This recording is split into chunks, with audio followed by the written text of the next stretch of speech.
बघ जरा. म्हणजे पिकलेला नाही ग, साकट. हा की हा? कुठला? हा की तो? काटे फाकलेत का त्याचे? ते काही समजत नाही आपल्याला. हे दोन तर पिकायला लागलेत मला वाटतं. ते दोन नाही ग, हा की हा?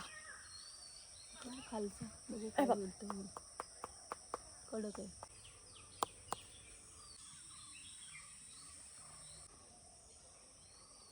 वरचा काढतेस ना? हा. मागच्या वेळी तूच काढलेलास, मी काढते बरोबर करून. हा पण मग कन्फ्युजन झालं. तो जरा वाजव करा. हा गाठाळ तो हा शेजारचा हा मोठावाला. हा तो तर मोठाच गरे झाले त्याच्यात तयार. म्हणूनच म्हटलं. पण अजून होऊ देतो. हा वाटतोय जरा.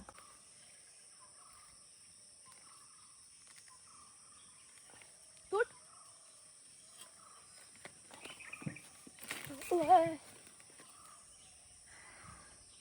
गुड.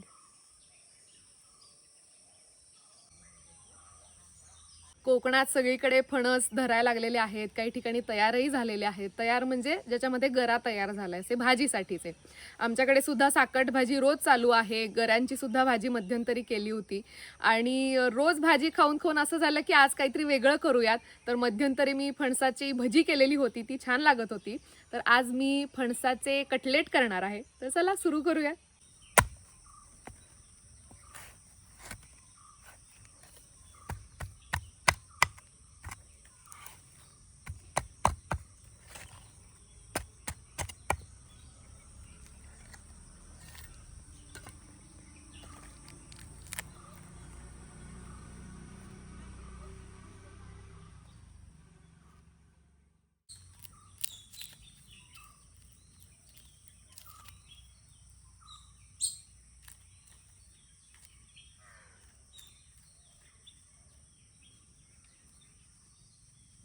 फणसाला चीक भरपूर आहे.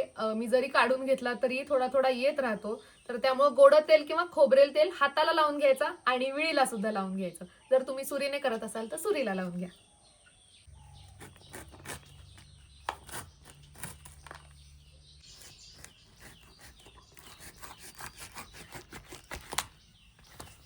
ही पाव काढून घ्यायचे.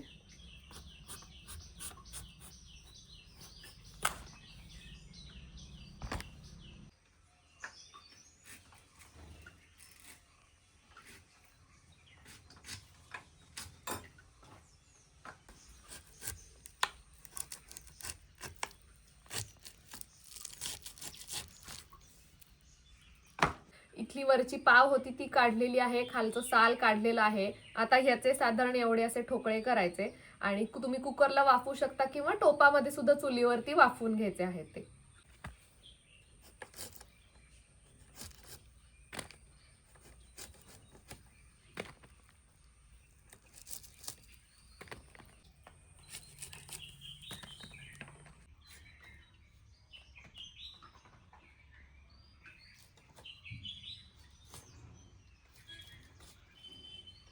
मी कुकरमध्ये वाफवणार आहे, त्यामुळे कुकरच्या डब्यांना व्यवस्थित तेल लावून घ्यायचं. तुम्ही ज्या कुठल्या भांड्यामध्ये वाफवणार असाल त्याला तेल भरपूर लावून घ्या, कारण चीक असतो अजूनही त्याच्यामध्ये.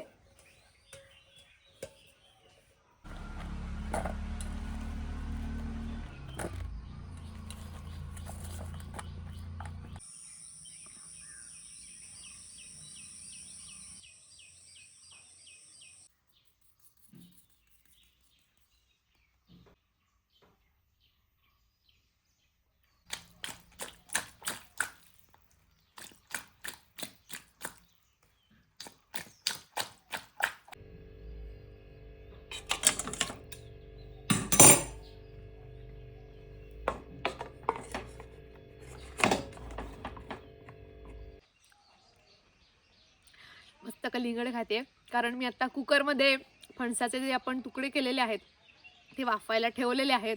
साधारण 2 शिट्ट्या आणि थोडा 1-5 मिनिटं बारीक करून ठेवायचं, म्हणजे व्यवस्थित शिजतं. त्याच्यामध्ये थोडंसं पाणी घातलेलं आहे, मीठ हळद घातलेलं आहे. आता शिजली ती भाजी की त्यानंतर बाहेर काढायची थोडं थंड होऊ द्यायचं. तोपर्यंत आपल्याला लसूण, आलं, हिरवी मिरची, कोथिंबीर हे सगळं वाटून घ्यायचं आहे.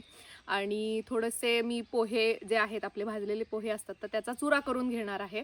तांदळाचं पीठ वगैरे सगळं एकत्र करायचं आहे आणि त्यामध्ये ती भाजी थोडीशी कुटून मग आपल्याला घालायची आहे. मग त्याचे असे आपल्याला छान छोटे छोटे पॅटीसारखे असे गोल गोल करायचे.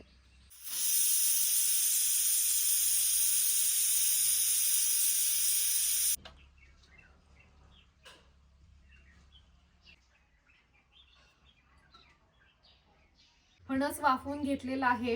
आता 2 डबे फणस झालेला होता तर मी सगळा काही वापरणार नाहीये. जेवढा वापरणार आहे त्याच्यामध्ये मी हळद आणि मीठ दोन्ही घातलेलं होतं. दुसरा डबा भाजीसाठी ठेवलेला आहे त्याच्यामध्ये काही हळद घातलेली नव्हती.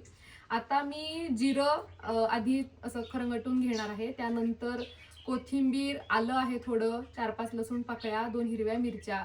आता हे सगळं वाटून घेणार. त्यानंतर आईनं सुकवलेला पुदिना आहे तो घालायचा, थोडं मीठ घालायचं. ह्याचं सगळ्याचं एक वाटपासारखं तयार करून घेणार आहे. आणि त्यानंतर हे जे आहे आपल्याला फणसाचं हे फोडी केलेल्या तर ह्या सुद्धा ह्याच्यामध्ये थोड्या बारीक करून घ्यायच्या.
जिरं कोरडं होतं त्यामुळे ते आधी खरंगटून घेतलं वेगळं. त्यानंतर ओले जिन्नस सगळे वाटून घेतलेले आहेत. हिरवी मिरची, आलं, लसूण, कोथिंबीर आणि दगडी ह्याच्यामध्ये केल्यामुळे इतका खमंग वास येतो, चमचमीत असं झालेलं आहे हे. आणि आता ह्याच्यामध्ये ऑलरेडी थोडासा मसाला चिकटलेला असल्यामुळे ह्याच्यानंतर शेवटी फणसाचे जे आपण तुकडे केलेले आहेत, वाफवून घेतलेले आहेत, ते अर्ध बोबडे करून घेणार आहे. एकदम त्याची पेस्ट करायची नाही आपल्याला. अर्ध बोबडे यासाठी करायचे, हाताने सुद्धा हे सुरडले जाऊ शकतात. हे बघा. पण ह्याच्यामध्ये इथे 8 छोट्याशा तयार झालेल्या असतात आतमध्ये या, तर त्यामुळे सगळं एकजीव व्हावं म्हणून हे मी अर्ध बोबडं करून घेणार आहे आता.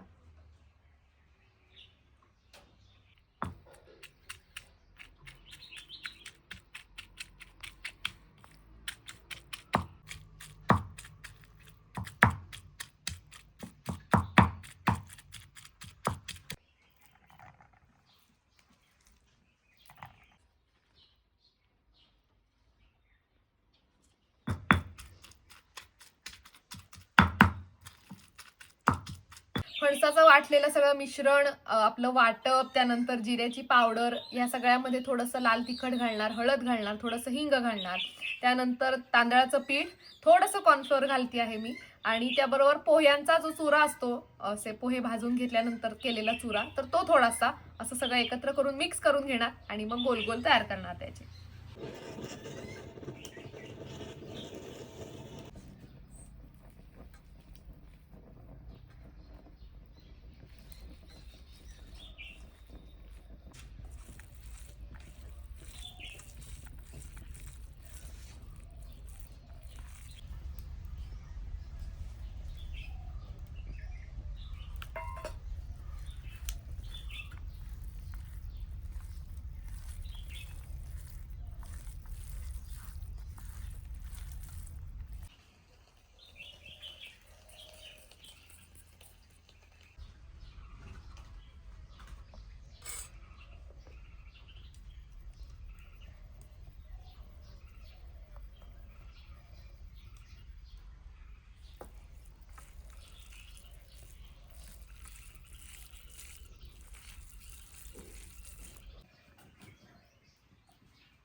हाताला थोडं तेल लावून घेते.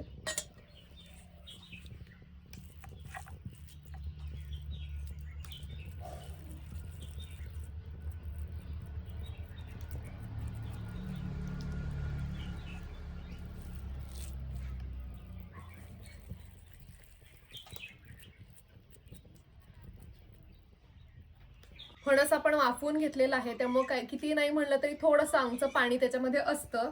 त्यामुळे जरी आपण त्याच्यामध्ये तांदळाचं पीठ थोडं घातलं आहे, कॉर्नफ्लोअर आणि पोह्याचा चुरा घातला असला तरी सुद्धा थोडेसे ओलसर जर जाणवले तर थोडंसं मी हे तांदळाच्या पिठामध्ये असे घोळवून घेऊन मग तेलावरती सोडणार आहे.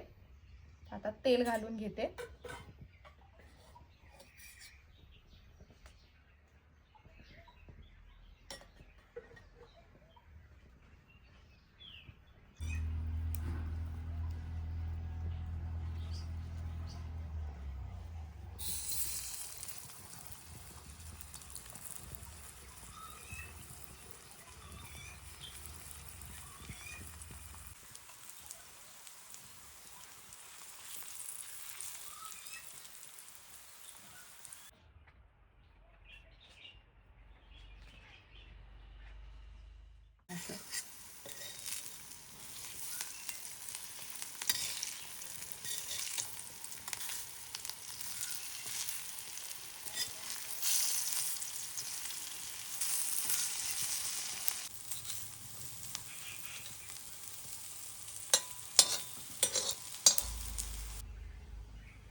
गरम गरम फणसाचे कटलेट तयार आहेत. सोबत आईने खिचडी बनवलेली आहे, कोहाळ्याचे सांडगे आहेत, मिरची आहे आणि आमसुलाचं सार देखील आहे. तर आता मी कटलेट खाऊन बघते.